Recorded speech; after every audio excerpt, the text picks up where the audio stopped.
What's up, everybody? This is slowly starting to be integrated into boxing with Dakota and the big dog. I am, of course, the big dog, and that is Dakota. You tune in weekly to hear our takes on things. Thank you for doing so, and also maybe why. But Dakota, how are you doing this week? Let's just start off very informal. I'm doing good, man. It was a fun week. Got to go to the kickoff presser for this triple header that's going to be over in Times Square. Got to have a fun conversation with Sergio Mora a few days later.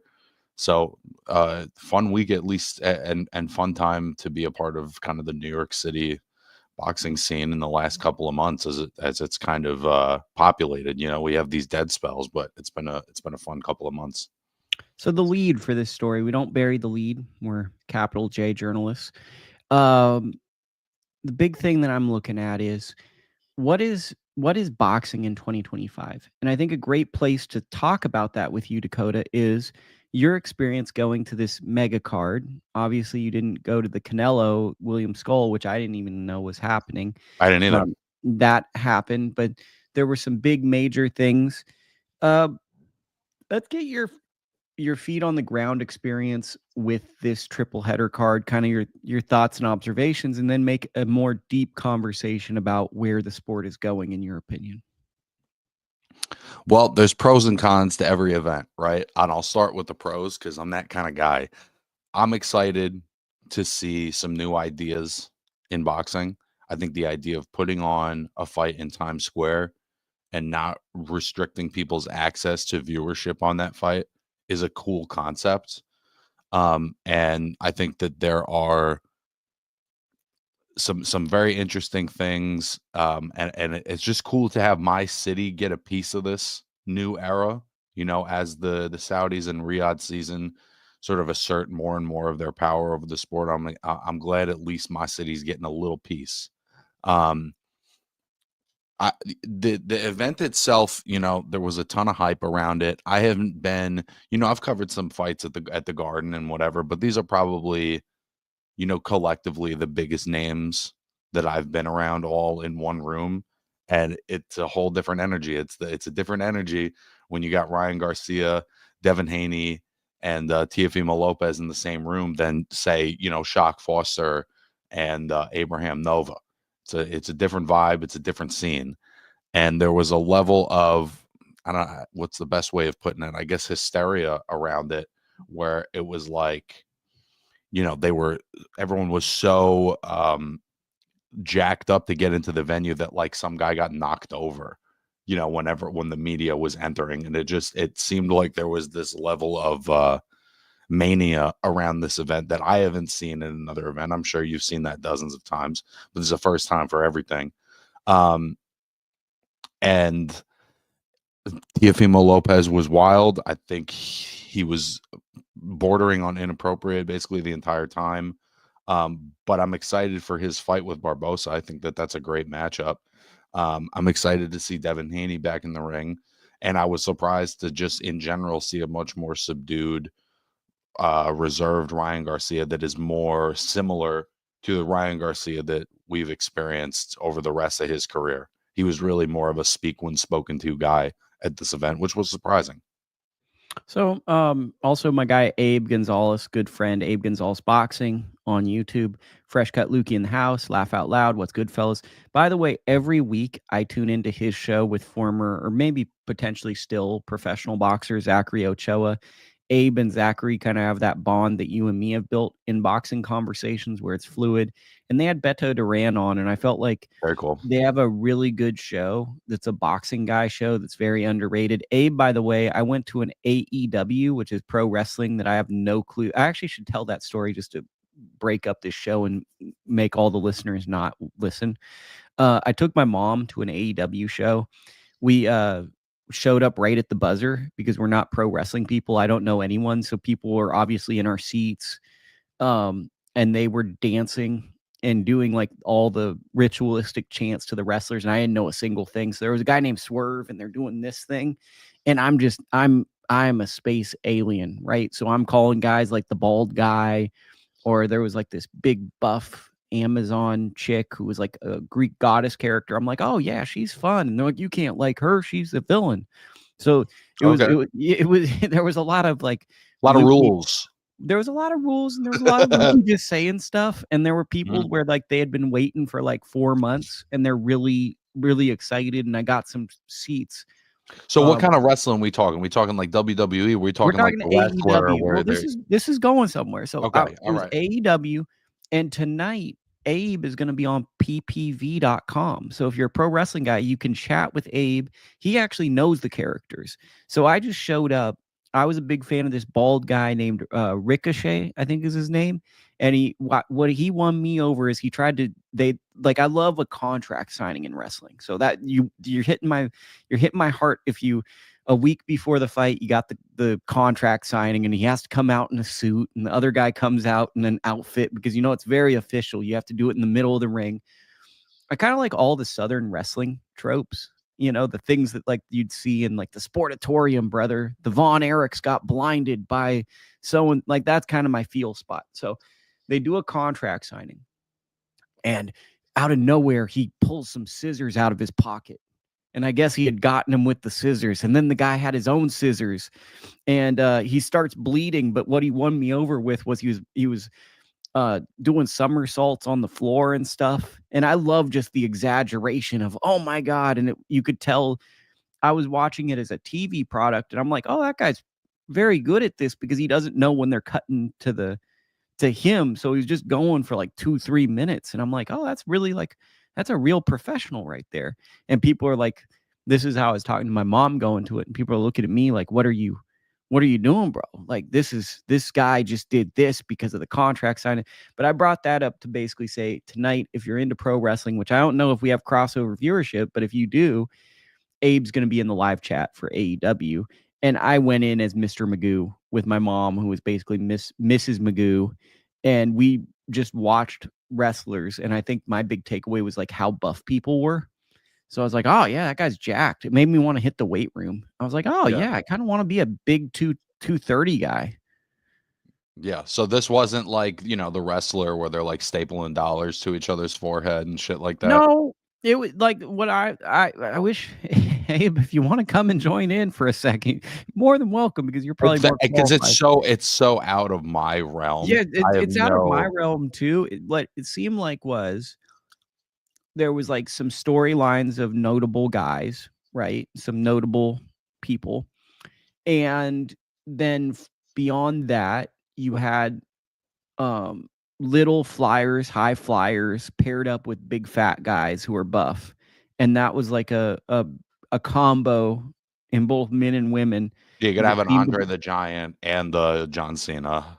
Well, it was like Andre the Giant and Rey Mysterio type matches where you have like a big guy and then there's a high flyer. So the high flyer can be tossed around, but they can jump around. And the big guy is kind of very earthbound. So that felt like that was a dynamic.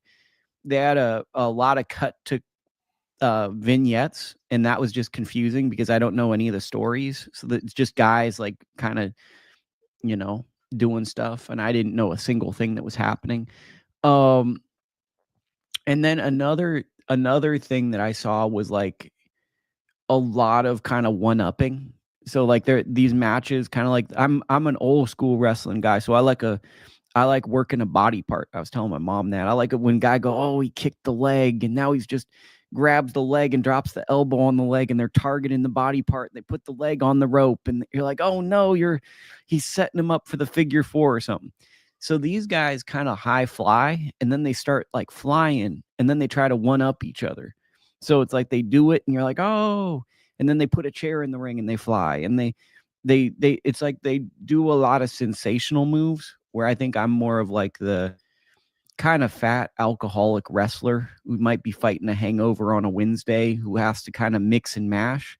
This was like a more caution to the wind approach was kind of what I saw, but it was neat. We stayed for the whole first taping and they had a second show and I couldn't do it. So we had to leave in the first match because it was just, it felt like it was a not top tier. And I just, you and me could sit and watch like any tier boxing. I can't do it with pro wrestling.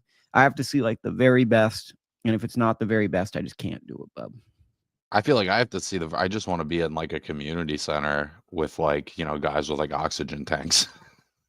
I mean, this wasn't quite that vibe. This was like a TV product and it was good. But Yeah. it definitely felt like if someone came into our sport and was watching like the Austin Ammo Williams card and they just like boxing and they got sat next to Lukey and Dakota and we're just breaking them down on everything. And they're like, we just want to see a fight. I grew up watching boxing and saw Mike Tyson and here's my dad and we liked fights and they just showed up and you're just giving them way too much information consistently. And they're just like, we just came to see boxing. That was the way I tried to put the perspective of it. I'm glad you had a good time, Bob. Now that I told that boring story that lost half of our listenership, let's go back to this. I have no opinion yet on Turki Al-Sheikh or the Dana White merger or these cards because I think that there's two things that are happening. I think that between the Saudis entering boxing and ProBox TV putting together 50-50 fights, the landscape of acceptable fights are now changing and we're seeing much better matchups and we're seeing really entertaining cards. So I love that. Where does the sport go? I don't know. And I'm reserving judgment because I've never seen or know of a time where boxing was like this. So I have no reference point for the direction of the sport. 10 years ago, I had a reference point. Floyd had been around for 8 years, so I could kind of foresee where the sport was going. I don't have a judgment on these cards, and I'm just hoping that boxing gets that relevancy where it can be back in the spotlight. But I think there's a synergy between these Saudi-based cards and ProBox TV putting on hardcore 50-50 matchups that they're both kind of feeding off of each other. Yeah, I think I agree with just about everything you said there. I think the one thing where I maybe feel a different, I'm not too thrilled about Dana White's involvement in boxing right now, to be honest. That's just my personal opinion. The UFC is just a completely different structure. And of course, boxing has needed some structure for a long time, but I'm not sure that his structure will work for boxing. Can I add something here? I don't know much about Dana White. So I know he's a good talking head. I know you see him at Trump rallies. He gives good interviews, but I'm unfamiliar with any of these UFC models. So I guess I'm cautiously optimistic because I've never had the Dana White experience. And I think everyone in boxing has a level of like, there's no saints in boxing. Well, there's no saints in life. You and me aren't saints, right? Like everyone has some baggage. So I guess I'm trying to think like, okay, the guy's in his 50s. Maybe I don't agree with everything, but he has experience. So unpack a little bit of the Dana White thing for me, as who knows basically nothing. Well, just for, as a boxing fan, the way the pay structure is set up in the UFC is just very different. The UFC fighters, because it's a monopoly of sorts, are in many cases separated from the value of their labor. And a lot of that has gone to Dana White over the years. Part of why the MMA fighters are so eager to step into the boxing ring is because there's opportunities to make types of money because you're actually receiving the value, a greater share of the value of the fight. Before Conor McGregor fought Floyd Mayweather, he was the biggest star in the UFC, and his biggest payday prior to that, I believe, was $9 million. Now, for a normal guy, that's incredible. But for the highest valued athlete in the sport to essentially, be dwarfed by a retired champion in terms of the pay structure, I just think that he's going to want to come in and have a certain type of mandate over matchmaking and a mandate over what the value to the fighters of those matches is. And I just don't think that that's going to play out favorably. See, I'm with Abe. I always look at things with a wait and see lens. That's how I look at things too. I also think that Turki Al-Sheikh and the Saudis have overpaid a lot of fighters. If we're being honest, they're getting probably above market value for what it is. So I think that's what's interesting is I don't know how this goes because like if you look at how much some of these fighters are getting paid, it doesn't really make sense from like a traditional boxing model of how much do you draw, how much do you earn. with the salaries that they're earning in some instances.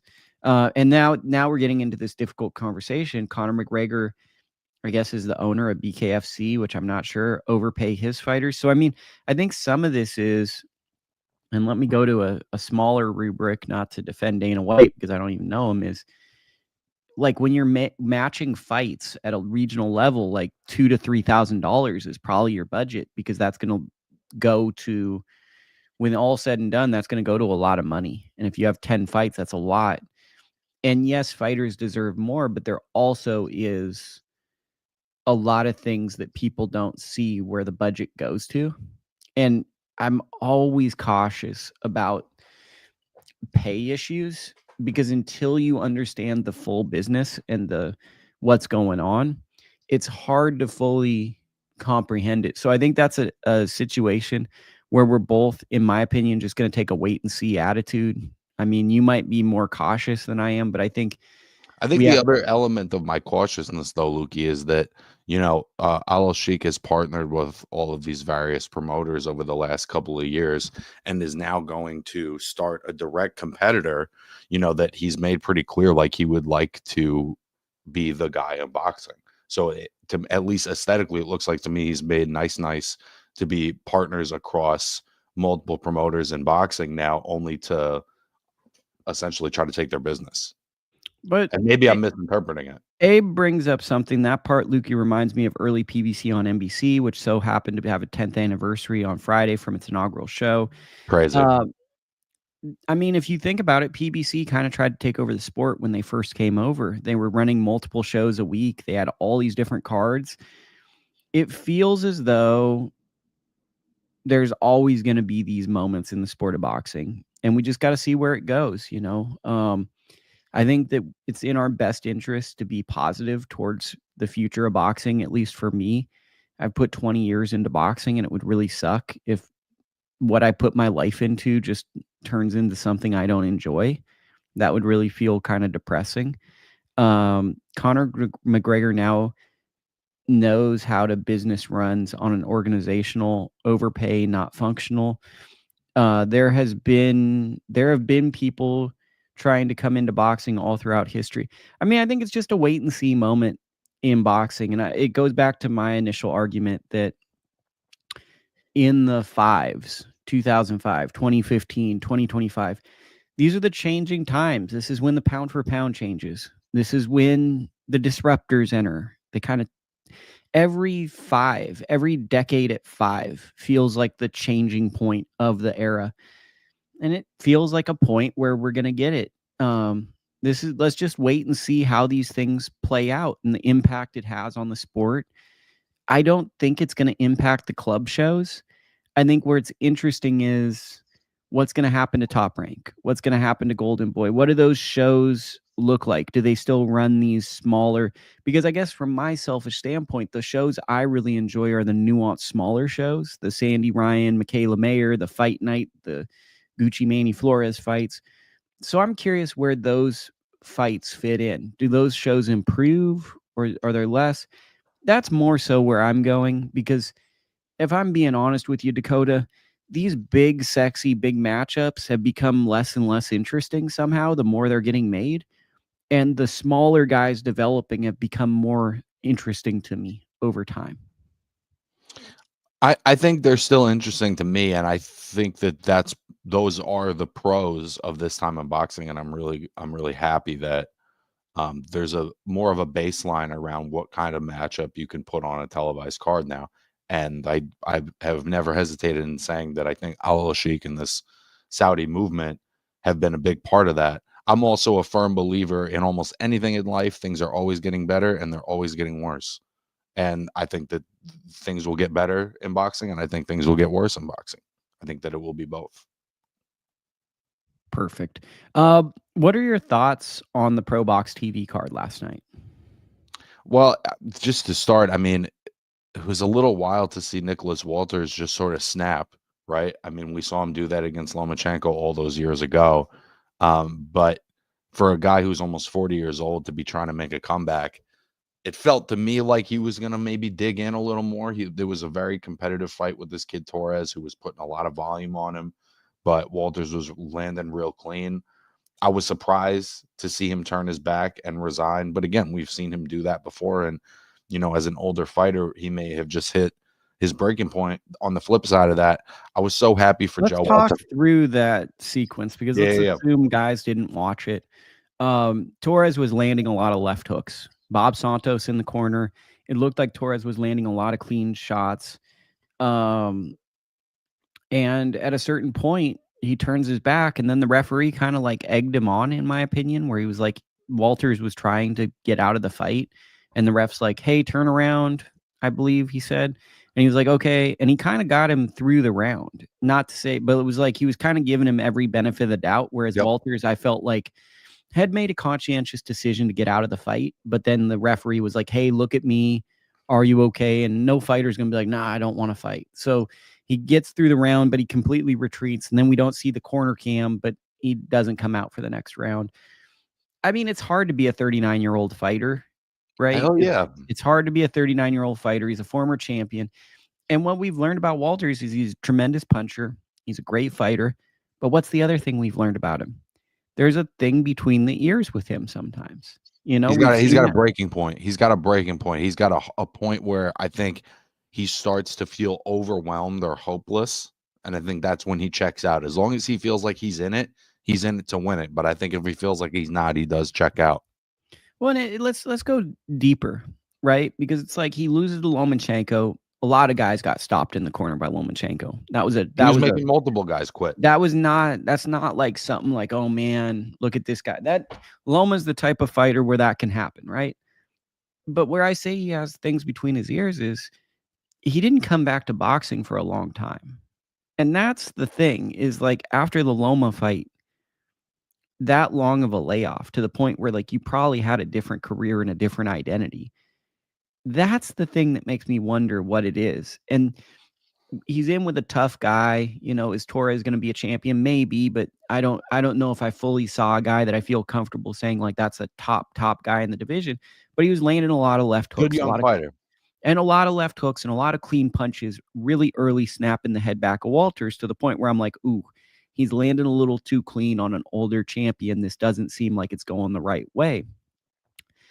And it made me start to wonder, like, he left the sport for a long time.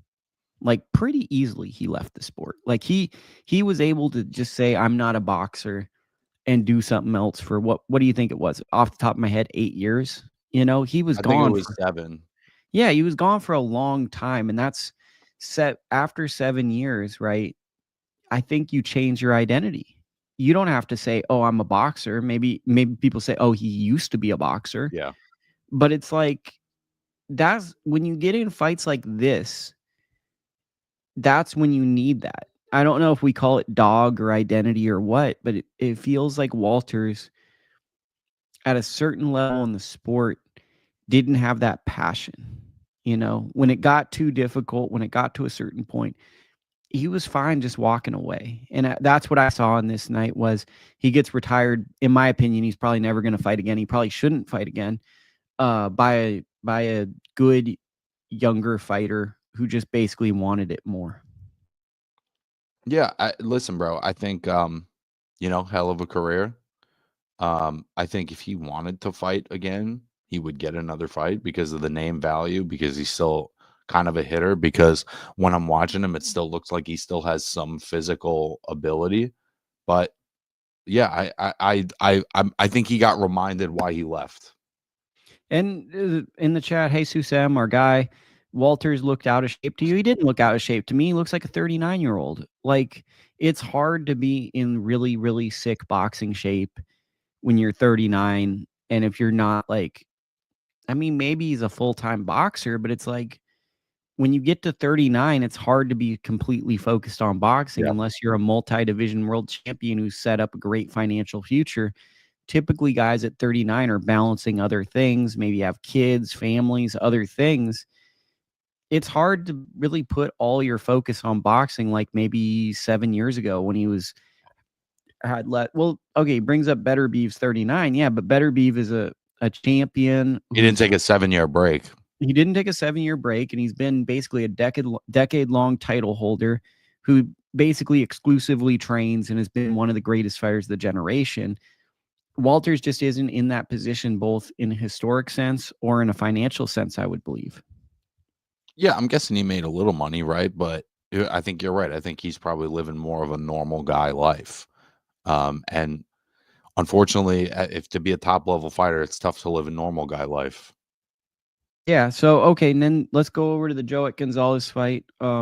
Joet takes on Arnold Khegai. We kind of foreshadowed this a little bit. The fact that Arnold was the number 2 rated WBO featherweight, taking on a guy as tough as Joet, it just feels like you're really playing with fire, taking on a fight like this. I never loved that where it's like your next, because this is the Ruben Villa fight. Ruben Villa fights Segaway. Segaway's a tough cookie. Segaway outworks him. Joet never comes to lay down. This guy's right there for a title shot. And, he loses a hard fought fight to a veteran guy. And Joet, what was the fight that you saw? I was just happy to see him get a close one, bro. Like, and I thought it was like a 6'4", plus he had the, I thought 96, 93 for Joet, but I was like, listen, hey, guys, got the one loss. He's ranked higher. There's probably a little more upside in terms of how you can promote him. And I was worried that they were going to kind of do him dirty again because it happened with Dog Bay. There was another decision he had that I didn't think was great. I can't remember which one at the moment. But yeah, I was just thrilled for him, man. I thought he fought a great fight. He was clearly a lot bigger. He used his length. He overwhelmed Khegai physically, and just really used his size, man. The only thing I wish he would jab more. I wish he would establish his range and keep his offense a little more consistent, because I think that was the kind of fight he really could have separated himself and maybe even stopped Arnold. But again, it was a great performance. Khegai uses tough angles. He throws weird combinations. He's physical. He comes in with his head a little bit sometimes. So there was nothing about that fight that was easy. But we certainly haven't seen him look that vulnerable. And Joet just, made him feel the physicality of the fight. Jesus M says Joet always fights lack of urgency. So I'm going to rewrite this sentence. Joet always fights with a lack of urgency, I think is what he's saying. What do you think of that statement? I think the way I interpret that is that he's not consistent enough. I don't know if it's a lack of urgency. I just feel like he could, there's gaps in his offense that he could fill by establishing his jab more and maybe letting his feet be a little bit more active. So I think the way I interpret it is inconsistency. That's a good way to interpret it. Any other notable? I thought the Jesus Saracho versus Louie Lopez fight was a banger. I didn't pay full attention to it, so I don't know if draw felt like a fair outcome with one eye on that and reading The Economist. What did you think of that one? I know both guys left. I only saw Walters in the main event. Okay, so you didn't catch it, but that to me was like a pretty fun fight, and it felt like it's a no-brainer to run that back as a rematch on a ProBox TV card because it was like a 50-50 action fight. Saracho is one of my guys that I really enjoy. Jesus M is asking you, did you watch Alex versus Anilaviev? I did We not, didn't. bro. I don't know what fight that is, so maybe in the chat explain to us what that fight was because we're not aware of what that is. What are the other fights that happened this weekend? So we had Lucas Body on Most Valuable Promotions. Shout out our good friend Mike Lenardi, one of the best people in boxing, great boxing mind at Most Valuable Promotions. I feel like he's been very important for these prospects cards. I'm not sure how truthful that is, but I feel like these MVP cards are always like a super hardcore fight fan card. And Body fought Ryan Rizaka, I believe, in the main event. It's somehow in his 1920th pro fight, being lazy. It's his first southpaw of his career, and it was a tricky. That blew my mind a little bit. Yeah, that's a little wild, but I think it also speaks to the tough nature it was until getting the Ashton Silva fight. Body's a real puncher. That was a big takeaway for this fight. He's really obviously a big puncher, right? It's obvious he hits hard because he doesn't throw a lot of punches. Guys that don't throw a lot of punches believe in their power, right? They're like, okay, when I land. But you know, the matchup was tough because you had two guys that do the same thing. You got Ryan who's waiting on him, and you got Body who's waiting on him. And that's how you get a lot of these swing rounds. Body wins it. He gets a knockdown in round 7. It was a shot to the shoulder, but it hit the head, so I'm not mad that it was ruled a knockdown. It was a landed punch, bro, you know? Yeah, it was just like it was it lacked that spectacular moment, you know, but it was a fair call. I think the right guy won. What did you see from the Body performance? I'm curious to get your thoughts. Listen, bro, I mean, he's kind of hittable and vulnerable. I think the fact that that was his first southpaw fight, it's not like how it was when I was a kid. It's much more common for guys who to fight lefty, even if they are right-handed. Like I was one of those guys where I was right-hand dominant and I still boxed lefty. So that's just kind of surprising. But man, he's just got a thing where when he lets his hands go, he's super accurate. He's fast, and he clearly hits really fucking hard. And it's like every time he lands a punch or a combination, it changes the momentum of the moment. And there's something special to be said about that. You know, I don't know that he's ever going to kill anyone with volume, right? But he's definitely going to make a lot of guys not want to step to him. Sam asked, that was a UFC fight that he was referencing. So I'm sorry, say that again. that was a UFC fight, the Alex fight that he was referencing. Oh yeah, bro. You're gonna have to find some guy with a Monster Energy t-shirt for that one. Okay, shout out. Look, there are some good MMA people out there, but you're nice. You're a nice guy, bro.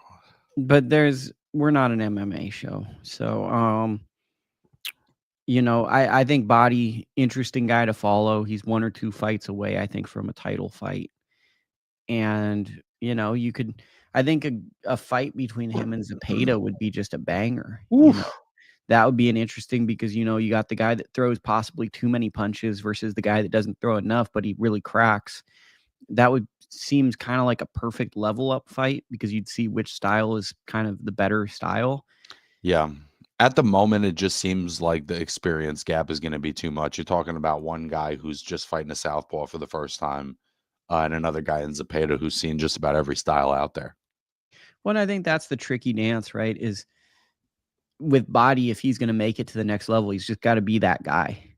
He doesn't really get the luxury of being built because he kind of came in and upset a prospect that was being built. And now he's got a lot of momentum and he's a real puncher, but he's kind of got to just trial by fire, you know, his way. He's got to blue collar it, as Bobby Benton would say. He's got to blue collar his way to the top of the sport. Did you catch the 2 notable undercard fights that I thought were notable? Sarah Bailey, who looks like a really compelling Canadian star. She's a 108-pound WBA junior flyweight champion. I think that her versus Yoka Valle at some point and her against Gabriela Fundora are really interesting fights. I thought this fight was going to be competitive. I was impressed with how strong Bailey was in this fight and her ability to dominate a fight. And it appeared she had power despite not having any knockouts. Like it felt like her punches really were impactful and meaningful. And Tam Thibault getting a first-round knockout over Sonia. I can't pronounce her last name. Pretty clear Tam is going to be in a big fight by the end of the year. Like she's probably going to fight 2-3 times more on this circuit. I wouldn't be shocked if she fights a veteran in her next fight. And I think that they're really comfortable with where she's at and are willing to basically match her with any type of person. So I think that those were 2 kind of what I like about the Most Valuable Prospects show is it kind of introduces you to people that could be on the cusp of something big. Didn't know much about Sarah Bailey, loved her performance. And Tam, I've been following since the Olympics, 2-time Olympian. She really looks promising, but as a lot of famous boxing people have said, a good right hand can ruin a prospect. So let's be trepid. Let's pump the brakes. Like let's be, you know, like this. But I saw know what to make of her, right? Because it's, you know, it's a 1-round fight. This is clearly just this massive talent, size, you know, everything difference. And so she went out and did what she was supposed to do. I feel like you really don't know anything about a fighter until there's some kind of resistance, even if it's just that somebody's really competitive. But obviously, I like what I see. And as far as Sarah Bailey, I just think, like, especially the head movement and the defense on the inside, I love seeing that in women's boxing. Sometimes that's been a part of the game that can be maybe a little lacking. And seeing her do it, seeing Rihanna Rios do it in beautiful fashion on ProBox a couple of weeks ago. I just really respected how she was able to stay in the pocket and basically be in the water without getting wet. Yeah, she was the superstar of the card for me with Sarah Bailey. Like the performance she put together, I didn't expect that. I think for Tam, the tough thing for her is this is the developmental level opponents, and then you jump into former title holders because there's really no middle class in women's middleweight. You're either getting someone that you got a big, or you get someone come moving up. Or you get someone moving up. But I mean, there's really not a lot of options. So you go from like, okay, here's someone that has a massive skill gap to like you're fighting Shadeja Green or you're fighting Hermans. What's her name? Hermans. I would love to see her fight Cecilia. I mean, that's another one, but that's a jump, right? You're jumping up a class. You're going to a different level. So sure. When you're looking at like the middleweight division, our guy Troy Isley's had many different jumps to get him ready for that big jump. And when you look at Tam, she's going to like have a couple of developmental fights and then just jump in, and she's going to find out where she fits in the division. Yep. So now I'm going to take over because you didn't see any of this. So that's great. And my experience with this card is probably the worst experience ever. I mostly read about the fight, and I also watched highlights provided by Sky Sports Boxing on Twitter. So this is just fantastic, right? Because I didn't know how to watch this, but Boxer, which you often forget which promoter that is in the UK, Ben Shalom's Boxer. Lauren Price defeats Natasha Jonas, so now she's a unified women's welterweight champion. Very compelling figure in women's boxing. I think she has the potential to be the biggest star in women's boxing if everything goes right for her. Very potential, very, very, I think there's a good chance that she goes after Michaela Mayer, Sandy Ryan winner later this year, seeks a unification bout. That's a good fight. I think she has a lot of traits that are difficult to teach. Explosive, good timing, just a tricky operator. So I saw that. Caroline Dubois had a majority decision win. And I kind of spoke to this on my friend BTR Boxing, Sean Barstow's podcast, where, most people were like, we're underwhelmed by Caroline Dubois' opponent. And it's like sometimes when you're just staying active and you take a top challenger, you're going to have off nights, or that person's going to come in really good. And I think for Caroline Dubois, she set a standard of excellence that's so high that when she has a night that she's either off or someone excels, people are looking at her like, why weren't you better? And I think that's been the reason why in the modern era with social media rising, people don't fight as often. Part of it's paychecks, but part of it's scrutiny.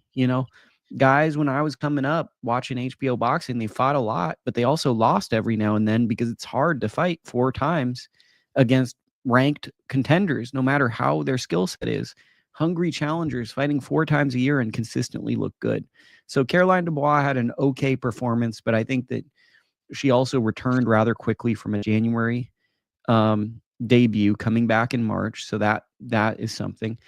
Probably the big storyline is Jasmine, I can't say her last name, beating Chloe Watson. It's her back-to-back upset wins. She beat another fighter, Maisley Rose, I believe is her name, but now she has back-to-back upset wins.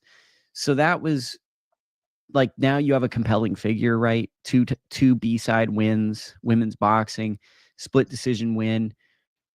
That was a good one. And then Karriss Artingstall beat my girl Raven Chapman, who I think is a sensational fighter, but she's starting to feel like always the bridesmaid, never the bride, in the sense that she lost to Sky Nicholson and now she loses to the Olympian Karriss Artingstall. And it's just feeling like she doesn't have that gear possibly for these fighters at featherweight at the next level. Maybe she can go to 130 and get a belt, but It's just feeling like the top fighters in the division might have a gear that she doesn't have. I really like Chapman because she has a lot of those traits you talk about, head movement, defense. But there's just something that's lacking currently that the best of the best are able to get her. Now it's 2 Olympians have beat her. I want to say consecutively, but that might be factually inaccurate. Those are kind of like the big takeaways from this card. It was an interesting women's card. Maybe it was available on Peacock. I couldn't figure it out. It was also on a Friday afternoon in America, which is just really a hard time for me to settle in and watch some fights. So it was a strange card, but I am a little bummed that it didn't get more notoriety because it was one of the deeper cards, I think, of the month. And I wish it gets Why more. do you think it didn't? Because it's not available in the US easily. So if you but why do you think that was the case? Like, does Natasha Jonas have some kind of exclusive thing with Sky? I don't know. And we're not a business boxing podcast, but who knows? But I only asked because of the lack of access to her. Yeah, it's just, to me, it's just, this is a really interesting hardcore fight fan card. And when you have Al Bernstein on X saying, man, how do you watch this fight? And you got our guy Abe going, go to Triller TV. And I'm trying to find it on Triller TV. And I guess I kind of found it. But then it's like, you had to get like a plan. You couldn't just get it a la carte. And I'm like, oh, man. And I don't even know if I'm going to be able to see the whole fight card. And I don't know what the replay option, like, you're thinking too much, you know? And I think that hurts American fight fans to the point where I'm a hardcore boxing guy. I'm a boxing guy, right? And I mostly read credible boxing scene recaps of the fight and sought out Sky Sports Twitter videos and social media videos to get the action. And to me, that's a little disappointing because I think there's a lot of US fans that really enjoy women's boxing over the years because of, as our guy Mr. Singh says, predictions for Serrano Taylor. I think that fight elevated the sport and got people excited. And our guy Mankey Crazy always pulling up with the facts, bro. Pulling up. So Peacock pulled out of its boxer deal, so I guess it made it even harder. So I was just disappointed that I think one of the more interesting cards of the week was basically inaccessible to the point where you were not even able to access the fight and feel comfortable to talk about it. That's kind of disappointing. Yeah, I didn't see not 1 second of it, brother. Okay. Now let's go to this week. More than likely on my newsletter next Sunday, I'm going to be doing a rant. Maybe I'll do it earlier this week because it might be over. Keith Thurman returns. He's taking on Brock Jarvis. Weekend. It's Wednesday in Australia, and I'm not even sure if there's a platform for it because no one's really given me any form of information. Dakota, what is your thoughts on Keith Thurman's return in Australia against Brock Jarvis? It's an odd way for him to return, certainly. I mean, there was a time not too long ago where Keith Thurman was probably the biggest name at welterweight. And so it's odd that he would fight in a potentially untelevised fight against sort of a random Australian contender, but he's been out for so long. He's fought one time in the last 6 years. And so I think the reality of inactivity has caught up to him. And now he does have to kind of remind people what kind of a fighter he is. And I think he needs to take a fight that he feels confident that he can win so that, all of the injury problems and, the harder your camp is, the more likely that demon is likely to rear its head. You know what I mean? So, of course, I always like seeing the Keith Thurman fight. I never wanted to stop seeing Keith Thurman fights. But this is where we are with him. Keith Thurman, one of the best interview guys ever. Like a Keith Thurman interview when he's talking trash to Brock Jarvis. It's just so fun. He's talking about him as an appetizer. It seems like it's setting the stage for the Tim Tszyu fight. It's just at this point, thinking you're going to get Keith Thurman 2 times in 1 year just seems like a pipe dream. I have to use the bathroom because I'm drinking a ton of coffee. What is your expectation, Dakota, for this fight? Does Thurman come back and get a highlight reel against Jarvis? Does the fight look weird, and is it way too competitive? Does Jarvis have a chance to pull off an upset? What is your thoughts? It's so tough to call it, bro, because at the end of the day, I've seen Keith fight 1 time since this Pacquiao fight. That was July of 2019. So by the time Keith gets in the ring, like I said, it's one fight in 6 years. We just watched Nicholas Walters look flat and get reminded why he got out of boxing, and turn around and relent. That doesn't strike me as Keith Thurman's character, but it's so tough to know like what he even has in the tank. I just have no sense of what he brings to the table, and I also know nothing about the opponent, so I don't know even if he doesn't have the juice, is Jarvis somebody who can expose that? So Jarvis was knocked out in one round by Liam Paro. I saw him fight a developmental fight in Fresno on a matchroom card headlined by Sandor Martin beating Mikey Garcia. And he was almost knocked out by a tough veteran Mexican opponent. And then he got to the decision and won. He's always been, to me, a guy who has a great physique, but he's never really matched the talent of his physique. It's very strange because I did a preview. It's on this channel, the YouTube channel, and it's on the podcast channel and on the newsletter. So you can get a whole ecosystem of content with my friend from the Unofficial Scorecard, Zachary, who's an Australian boxing writer and podcaster. And he basically explains Brock Jarvis isn't really that well known in Australia. So it's not like a huge name in Australia, but I feel like it's setting the stage for a Tim Tszyu fight, right? Because it's in the Australian market, and why would you go over there? But I also want to do an editor's note. Thurman actually fought Mario Barrios, I believe, in 2022. So he did come back for a Fox pay-per-view with Barrios. He won that fight, but I mean, That's what I'm saying. One time since Pacquiao, bro. That's one time in 6 years. Yeah, I mean, it's. I went to see Keith Thurman and Sean Porter. I was there in person as a fan that night. He's gotten in the ring 4 times since then. You know when that fight was? June of 2016. Yeah, I mean, it basically and that's why Obama was the president when I went to see Thurman and Porter. He's fought 4 times, bro. And that's why I want to do a career retrospective of Thurman. Is this is a fighter who beat the best guys of his era, basically. Porter and Danny Garcia. He wins the fights. And then if it's injuries or whatnot, just basically goes inactive. And then Errol Spence kind of surpasses his spot just based on Thurman not being present. active. Yeah, just based on him being present. Taking interesting fights, getting belts, consolidating belts. And then the fact that Thurman and Spence never really made the fight, it was just strange. So it's like, and to me, I think Spence is like one of the more underrated fighters. Yes, Crawford beat him, but Spence had a willingness to fight. And we see that because he took the Crawford fight. If he didn't have a willingness to fight, he never would have done that. And I think that's the frustration is Thurman was in the position to be in fights with Crawford, in fights with Spence. And somehow the guys of his generation didn't even need to fight him. And we, the fans, don't even care that he didn't fight him. And that, to me, is it really begs some difficult questions that I still have to unpack. But the fact that you were in the position as the best welterweight and a pound-for-pound guy in 2016, 2017, and then the change of the decade, we basically forgot you were he didn't fight for all of COVID. And by the time that's how great that run was, though, Lukey, is if any other fighter had this level of activity, I'm not taking him seriously at all. But that's how highly at one time I thought of Keith Thurman that I even give a shit about this fight.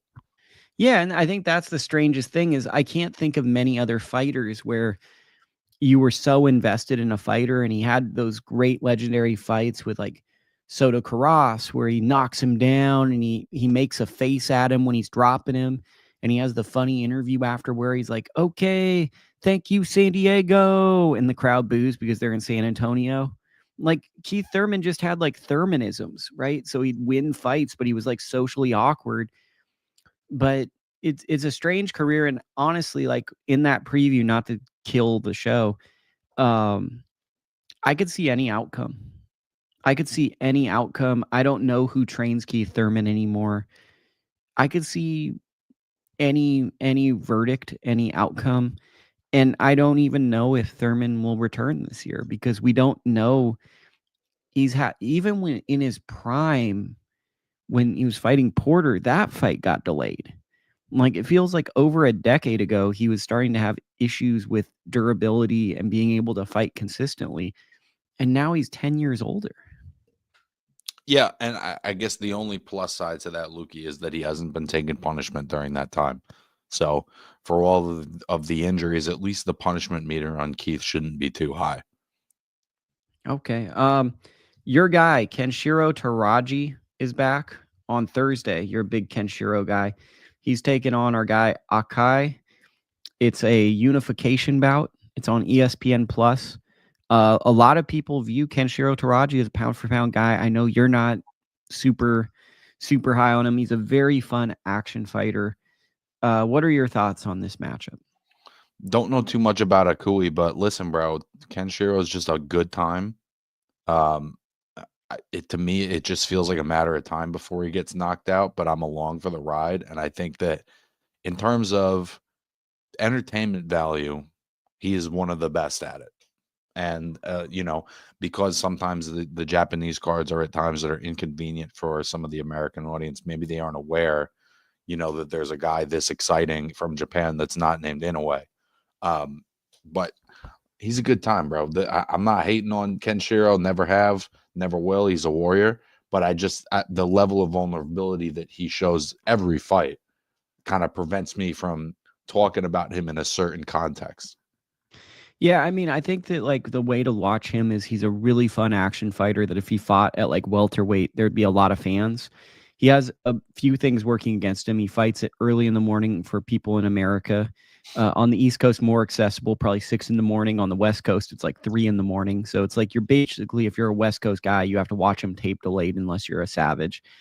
And then beyond that, you have a weight class that it's the nerdiest of nerdies. The casual people, you're not going to get a lot of guys. You still get that macho, oh, he's only 112 pounds. I could bear hug him and beat him up. So, like, you're going to find only the most purest of purest people that want to watch a flyweight. It's always a good time. I feel like this fight is closer than people think. A lot of people think this is just an easy Teraji win. I think Akai has been doing some solid work and won fights that I didn't think he'd win. It's a good unification bout. And then on the undercard, you got my guy, Anthony Alagasco, taking on Kawaguchi. And that seems like that's a unification bout that could very easily happen. And as these belts in the lower weights start to unify, that's really, really good. Because if we can get like one clear champion in the lower weights, that's really, really hot fire. Yeah, and there's some exciting fighters, at 108 and 105 right now. I would love to see him and Oscar Collazo get it on at some point. I think that would be a fun fight. I obviously would lean heavily towards Collazo, but there's exciting fights for Kenshiro to be a part of. And the thing is, when you got a guy like that who doesn't have any quit in him and does have some pop, he's always live. I have a question for you. How close is Oscar Collazo to being a pound-for-pound fighter? Because, like, if he was a lightweight, he'd obviously be a pound-for-pound fighter. But, like, it really comes down to, okay, he's looking the part of a pound-for-pound fighter, but how much of what he's doing is also the weight class's depth? I think that 105 is not the deepest. I think if he were to move up to 108 or 112 and impressively beat a guy that maybe the public has a little more context for, I think that would help. Yeah, because he's like right there for me. Like, I battle with myself about putting him at 10, but it's like I can't put him above Shakur Stevenson in my fictional nonsensical list because Shakur is a 3-division world champion. So how can a 3-division world champion not get more credit than a guy who's dominating in just a single weight class? Yeah. That's just my rubric of it. And one other thing before we go on to the next fights, where is Tank still on your pound for pound after the Lamont fight? Yes, but lower for sure. Okay. And by the way, so is Lamont. Okay. I mean, I think that's a fair take. Should we go? Let's go to some of the let's hit up our guy questions. Vinayak Singh over here. Yeah, let's go listener questions right now. So we'll go listener questions. Got to timestamp it. So if you're listening to the show, you can just be like, oh, let me Let me check this out at your leisure. Do you think Netflix is going to become a major platform for boxing? And do you think it will surpass DAZN in terms of getting more big fights in the future? Dakota. Probably not, only because there's only one promoter working with them, and that's MVP. And as much as they've got some good shit going on, they just don't have the roster to regularly put on cards of that merit. And I hope we don't get too many Jake Paul, Mike Tyson type of matchups in boxing. And I think that that's kind of what brought Netflix to the dance.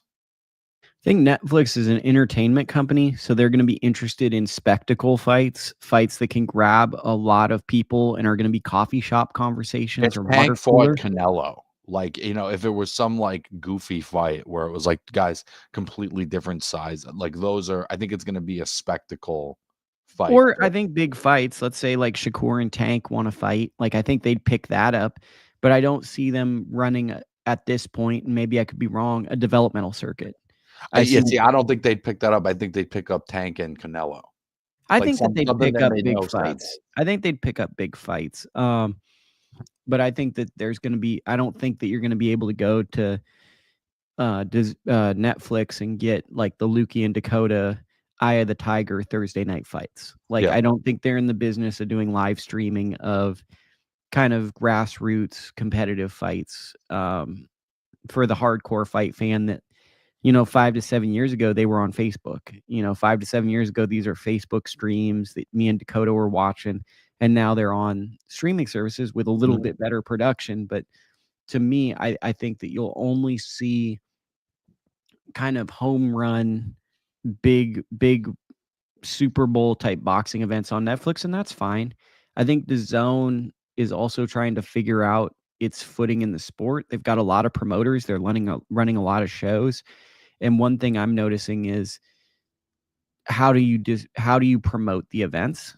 I think that's kind of the thing is HBO and these traditional networks, people were on the platforms to watch other shows. Last night I was watching White Lotus with lovely girlfriend.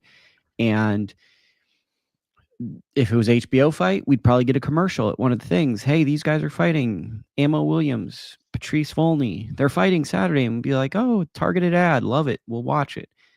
DAZN doesn't really have things, at least for me, where I watch other things on DAZN besides boxing. So I think the thing with DAZN that where they're in an interesting spot is how do they build that crossover reach with people who are not in their universe of. Well, they're trying to do it with spectacle fights. They got the little league, with the YouTubers and the streamers, right? So they're trying to, make boxing accessible to people that don't box. I think that's their hope. One, but I think that's like the conversation to be had is I think Netflix is just going for big fights and DAZN is taking on a bunch of fights, but they're looking to see how they can get all those fights into eyeballs. And I think that's just what to watch for the next 2 to 3 years because this sport of boxing is completely changing. More questions. Keith Thurman's kind of washed up now. Not as good as he used to be, but we don't know, bro. We don't know. We don't know if he's good or not. Okay. When is the Spence Fundora fight happening? I've been hearing about it since last September and still nothing. That as of now, it's not happening because Fundora's in a fight with Cordell Booker. And my philosophy is when you sign to fight someone, there's no fights beyond that fight. So he's got a fight with a real guy, a credible contender, and you never know what can happen. So, like, for all we know, Cordell could win the fight, and then he could fight Spence, or he could fight the next guy. So at the present moment, that fight is just a matchup that has been talked about and maybe could get revisited at a different point in the sport. And by the way, my friend, go check out my interview with Cordell Booker, who's going to be fighting Fundora next week on the Slip and Weed podcast that should be out on Wednesday. Do you think Tyson Fury comes out of retirement? I've had a hot topic talking point. I don't think he does. When I saw him lose to Usyk, I saw a guy that looked emotionally exhausted, and he looked like a guy that was just done. And I don't think that he can. If he comes back, it'll be years and years from now. It's not going to be anytime soon. I would be very surprised if he comes back because I saw someone that took the loss very hard, and I just don't think that he doesn't know how to lose. He doesn't know. And did you see what I saw where it was like, I didn't see a guy that wanted to go back to the gym. Like, I saw a guy that felt like he checked the boxes, he won the fight, he didn't get the decision, and he was pretty pissed. And it wasn't pissed in a way that I need to go back and prove people wrong. It was like, I'm just pissed. I mean, listen, bro, but he changes his he's just not a reliable guy. So who's to say in 3 months he was like, oh, I was at home putzing around and I had to get back in the gym and I'm the best heavyweight of all time. Like, who the fuck knows, dude? Well, I think that like my favorite stories, my favorite narrative stories are unreliable narrators, and Fury has He's an the element. he's the least reliable. He has an element of that, right? But I don't know. Like, he reminded me of Hagler after Leonard with the end of that fight, where like Hagler really thought that he won the fight, and he just was over it. Yeah, but the difference was that was a really close fight. Not to say that the two Fury Usyk fights weren't close, but Usyk won them both clean, man. And Fury doesn't know how to take it. I agree, but I also feel like he doesn't think that. And I think that his perception of reality matters. And I think that he feels that he won both fights. And I think that he's just burnt out. But that's my perception. Does Shakur beat Gervonta Davis? Gervonta's got to get through Lamont Roach, and Shakur's got to fight whoever he's going to fight. And we got to see if they get to each other. I think that it's a great super fight. It's a great who's the best of their era. But I'm going to go on record. I think if Lamont rematches Gervonta, he's going to stop him in the rematch. I don't think that fight ever happens. I think they've kind of that's another Adonis Stevenson, Sergey Kovalev. They've let it get past the expiration date, and I don't see it ever happening. If it did happen, I think Shakur would win a stinker. I think it would be even more of a stinker if he hurt his hand again. But I just think in terms of engagement mentally, Shakur is more likely to stay switched on for 36 minutes in tank. Okay, now we're going to switch over. Nick Ball, WBA featherweight champion, is taking on TJ Doheny this weekend. What are your thoughts, Dakota? You know, I'm not mad at it because Nick Ball has been taking killers for the last couple of years. It's just been tough fight after tough fight. You know, Doheny had a good showing against Inoue, but am I interested in this fight? Like, am I excited about this fight? Not particularly. It's all good. You know, it's not a bad fight by any means, but, you know, Nick Ball to me, you know, I mean, shit, more than Kenshiro, more than Collazo, that's a guy who's starting to creep up into the pound for pound conversation. I think the other thing for me is it's interesting. It's a Inoue opponent, you know, so Nick Ball, obviously he fits the bill of being a featherweight, holding a title and being a strong guy, but he's also a little undersized, you'd say, for the traditional featherweight at his stature. If Inoue were to move up, one might make the argument you'd fight a guy who's closer to your height, even though he's a bigger puncher. To me, it's fascinating. The opponent just fought Inoue, and it's a comparable opponent. That's a fascinating kind of reading between the tea leaves thing to me. I also think it's a completely different kind of fight because Nick Ball has a level of reckless aggression, and I think that he'll kind of mug Doheny unless he's able to get his respect early. Well, that's kind of what I'm hinting at. Is I think stylistically, Nick Ball is going to look really good in this fight, unless Doheny has one of the best performances of his life. I thought Doheny did really good against Inoue. It was kind of concerning to me because it looked like the size of Doheny really impacted Inoue. Like, he didn't like the punches and the firmness of the punch. He waited for him to tire. I think Maul's going to kind of start quick and look to kind of stop this fight in about 4 or 5 rounds and kind of make a point that he did something Inoue didn't do. I think he's going to look for an emphatic stoppage and kind of make a statement and possibly, you know, call for really big fights. Yeah, I think he deserves them too. Okay, now we're going to, there is an undercard to this, but it's one of those where it's a uniquely British undercard where I don't think we offer much insight. I would probably recommend people go to more British-based podcasts to get the insight, because we just kind of phone it in and just not offer probably the level of sophistication that you deserve as a listener for this undercard. It's just not a card that I'm knowledgeable enough to talk about. A lot of UK deep cuts. A lot of UK deep cuts. Probably a lot of guys in the gym with Nick Ball. It seems like a lot of teammates and guys of that nature. Austin Ammo Williams taking on Patrice Volny this weekend. I love this matchup. And at first, I'm like, who's Patrice Volny? Volny just beat Stephen Butler last year on an Eye of the Tiger management card. Emma Williams has won one time since the Hamzat Shiraz fight, but Volny's a pressure fighter. He's aggressive. He gets going late in fights. And I truly believe this has the makings of being a fight of the year because Ammo's really good at dropping guys early, but Volny's good at coming back late in fights. This has the makings of being a special fight if Volny can take Ammo's power. This is a middleweight fight, right? It's a middleweight fight. Always glad to have a compelling matchup at middleweight, bro. We don't get them often enough. Sometimes when we get them, they're a little disappointing, like we had with Shiraz and Adames, which was, supposed to be kind of two of the best in the division at the moment, and it was a little sleepy. I really like Ammo Williams. I did Volny fight somebody else before the Butler fight as well that was of note? Because I feel like I've seen him before. Would ask me a question when my computer is freezing. So I'm pulling up his box rec. Beside the point, I think that this is probably the first tough fight that Ammo's had since the So let me Hamza tell fight. you about Patrice Volny. He fought DeAndre Ware. He lost to Esquiva Falco in 2021.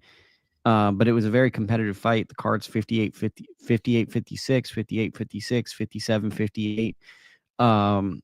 It looks like it was stopped on a cut of some sort. I can't remember the fight, but that's his only loss, and he's been rebuilt. He's 35 years old. He's from Canada. He's a tough veteran. And Ammo's a guy that's, been tested. He's taken a lot of hard fights for whatever reason. And this is a class not unlike women's middleweight that has no middle class. You're either a prospect or you're fighting real guys. And the champions are either not all that active or not all that compelling. So it's kind of a rough hang so far. So I'm hoping someone comes out of this fight and generates interest. Yeah, we need some more genuinely interesting middleweights. We got these two guys. We got guys like Troy and Joe Sean, and as many of them as we can get. This division has been such a big part of boxing for so long, and to see it spend the last few years just sort of noodling around has been weird. Okay, we're going to go to the undercard now, which really good. I think it's a really, really good undercard for the hardcore fight fan. Oddly, Edgar Berlanga is sitting as the co-feature. He's taking on Jonathan Gonzalez-Ortiz. Yes, he's undefeated, but he's had a lot of career inactivity, and I'd be shocked if Berlanga doesn't have a sensational performance in this fight. Are you excited about the return of Berlanga? Yeah, it's very strange to me that he wouldn't be a main event. I almost respect that he'd even be willing to do that. Yeah, I mean, it's an interesting situation, right? That he's not the main event and he's taken on an opponent that's not a sexy matchup. But I also think there's something to just getting back and being active and putting yourself in position. I think he showed a lot in the Canelo fight and he impressed a lot of people. So I'm quite excited to see what Berlanga has to offer. I think he's a very promising fighter. Yeah, I think we still don't entirely know what the ceiling is on Edgar. He obviously plateaued for several years after the streak of knockouts, but showed some real character in that Canelo fight and showed a willingness to, put it all out there. And I think that just in and of itself is enough to re-engage people, because it felt like, being there for the Quigley fight, being there for the I'm going to forget his name now, of course. Steve Rolls? Yes, for the Steve Rolls fight. Not only were those close fights, they were fights where the crowd was starting to get a little annoyed with him. And so it was tough to know, like, okay, is this a fan base that's really going to stick with him? You know what I mean? And now I think we're at that point in his career where, I think that they are, for the most part, going to stick with him, barring, a dominant loss. Okay. Undercard. This is the undercard I like. Jermaine Ortiz is taking on Yomar Alamo, kind of a veteran guy who's fought a lot of known guys. Rematch. Jaleel Hackett is taking on Jose Roman. Roman beat him in December, and they're running it back in March. That's impressive. And our guy, Omari Jones, is turning pro in a 6-round fight. The Olympian? the Olympic bronze medalist. So that's your undercard you have to work with. Anything stand out to you? I think for me, getting to see how Amari Jones, translates into the pro style is probably the most interesting thing for me. Our only medalist in this last Olympic Games, so I think someone definitely worth highlighting. Yeah, and I think the Jaleel Hackett Jose Roman fight is interesting because Hackett at one time was signed to Mayweather Promotions. There was a lot of hype around him. And if he can go in and have a spectacular performance, then you can kind of be like, okay, young fighter. He lost a fight, but he bounced back. But if he loses, then that's going to really put him in a tough pickle. So I think that's a good fight. And what was the other one I brought? So like it's a good Ortiz and Alamo. That's not as great of a fight, but a Jermaine Ortiz being in a fight is interesting because he's a figure that should be getting a big notable fight since I feel like he's been unfairly pushed to the back of the bus, bro. And that's not a bad take, but we will see how he does. Okay, I mean, think about it, bro. I thought I could tell you about to wrap it up, but I felt like he pretty clearly beat Teofimo, and now Teofimo is going to be a part of a massive triple header in Times Square, and it feels like Jermaine Ortiz is like this undercard club fighter again, when in reality, I think like he's a world-class guy that should just kind of be in the mix. Yeah, I mean, I think it speaks to the changing nature of boxing, where now star power is just as much a part of talent. So it's like Jermaine Ortiz is a really good fighter, but unless he gets a credible top win or an eliminator fight, he doesn't have that star power. Like Teofimo is fighting Arnold Barbosa because Barbosa has an interim title. If Barbosa wasn't in this situation, Teofimo would be in against another famous guy. Not to say our guy Barbosa isn't famous, but it would be a situation like that where, and I think that's kind of the downside to current boxing is like what famous names can fight each other is starting to be an alarming trend, as opposed to like what's the most logical fights to be made for the betterment of the sport, where blue collar guys can be in the rankings and get a chance to change their life with a big win. Now it's kind of like not get ripped off on a scorecard. I mean, that's the sport though. Like there's always going to be bad decisions.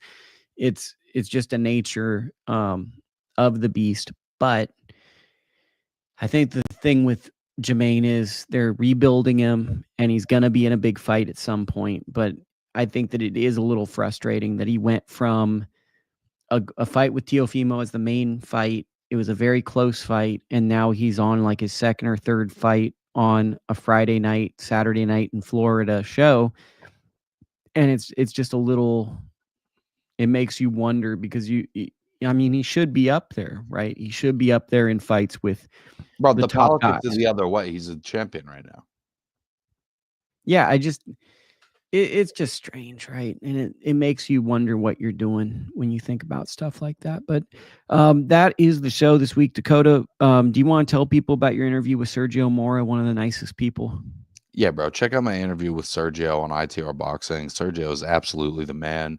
Check out the most recent episode of the Subway podcast with Corey Ehrman, who just had, a back-to-back weekend of commentary going from Quebec to Puerto Rico all in one night, not getting no sleep, still showing up on time to be on the mic for all us fans. And then next week, check out my interview with Cordell Booker. Yeah, that's good. Anything you want to highlight with the Sergio Mora interview? Because I know you did a 13-minute interview with him. What did you see? For me, I love being able to pick the brain of a fighter and somebody as accomplished as him. It was one of the things he said to me that really stuck out was he said, all fighters are self-destructive, including myself. And when you're like Ryan Garcia and you're burning the candle at both ends, it does catch up to you. And that almost every fighter, has that nature within them. But to see him as such a polished professional guy, and it felt like even through his pro career, not necessarily falling victim to that. I think it's just interesting. You just never know what a fighter's going through outside the ring, what their inclinations are, what their demons are. And I just thought that was an interesting take from him and to getting to hear it from him. Also, was very interesting. I think it's just funny context to share, but him and I were standing there talking for a good 15 minutes, right? And every once in a while I would see him kind of look off camera. I'd be like, I don't know what he's looking at. I think maybe, we're just in New York and he's being aware and whatever. And when we got done, man, there was a line of about 25 people that wanted to take pictures with this man. I mean, I severely underestimated his level of fame.